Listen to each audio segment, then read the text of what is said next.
తెలంగాణ ఆంధ్రానే కాదు, మిగతా రాష్ట్రాలలో కూడా అరుణోదయ తన పాత్ర నిర్వర్తిస్తుంది.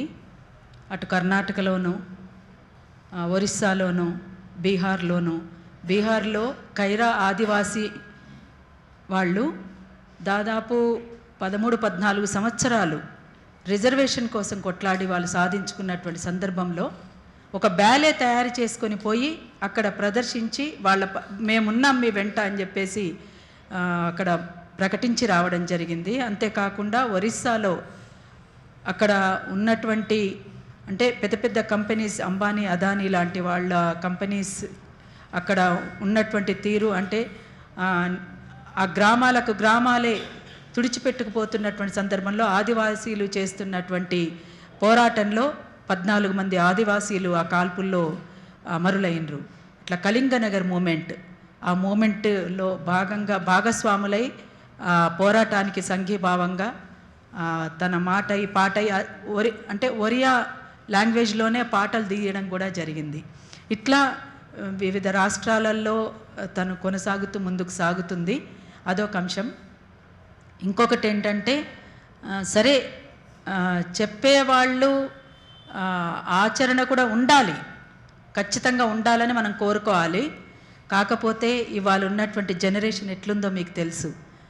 మనము ప్రభుత్వాల వైఫల్యం వల్ల, పాలక వర్గాల యొక్క వాళ్ళ పాలన తీరు వల్ల ఎక్కడికక్కడ మద్యపానం ఏరులై పారుతున్నటువంటి దశలో గంజాయి, మత్తు పానీయాలన్నీ కూడా గ్రామాలలో, మారుమూల గ్రామాలలో సైతం ముందుకొచ్చినటువంటి తరుణంలో పిల్లలు మన చేతుల్లో లేకుండా పోయినరు.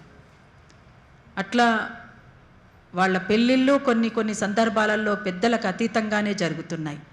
కొన్ని సందర్భాలలో వాళ్ళను కాదనేటువంటి పరిస్థితి కూడా ఉండలేని పరిస్థితిలో కూడా పెద్దవాళ్ళు ఉంటున్నటువంటి సందర్భం. అట్లాంటప్పుడు వాళ్ళకి చెప్పే అర్హత లేదా అంటే చెప్పే అర్హత వాళ్ళకు ఉంది. వాళ్ళ పిల్లలు అట్లా వీళ్ళ భావాలకు అనుగుణంగా ఉండాలని కోరుకోవడం సమంజసమే.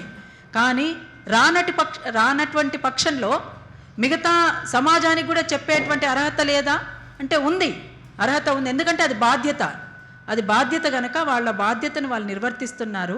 అందుకోసం అట్లాంటి వాళ్ళు చాలామంది ఉన్నారు. వాళ్ళ పిల్లల్ని అట్లా రావాలని కోరుకోవటంలో తప్పు కాదు. కానీ వాళ్ళు రానప్పుడు వీళ్ళు చెప్పేటువంటి అర్హత లేదంటే చెప్పేటువంటి అర్హత ఉంటుంది. ఎట్లా అంటే వాళ్ళు బాధ్యతగా ఉన్నారు కనుక, సమాజం పట్ల బాధ్యత, ఒక సామాజిక స్పృహతో ఉన్నారు కనుక అట్లాంటి వాళ్ళు చాలామంది ఉన్నారు. అట్లాంటప్పుడు ఏంటంటే వాళ్ళు వెనకడిగేసేటువంటి పరిస్థితి తీసుకురావద్దు మనం. ఎందుకంటే ఇటు ఎంకరేజ్మెంట్ ఉండాలి, అటు రావాలని కోరుకోవాలి. దాన్ని బ్యాలెన్స్ చేస్తూ ముందుకు పోవాల్సినటువంటి అవసరం కూడా ఉంటుంది. ఆ రకంగా అందరం కూడా అట్లా చేయడానికి మన వైపు నుంచి కృషి చేద్దాం. చాలా సంతోషం మీరు సందేశం ఇచ్చినందుకు. Thank you very much. మీ అందరికీ విప్లవాభినందనలు నా తరఫున కూడా వ్యక్తిగతంగా.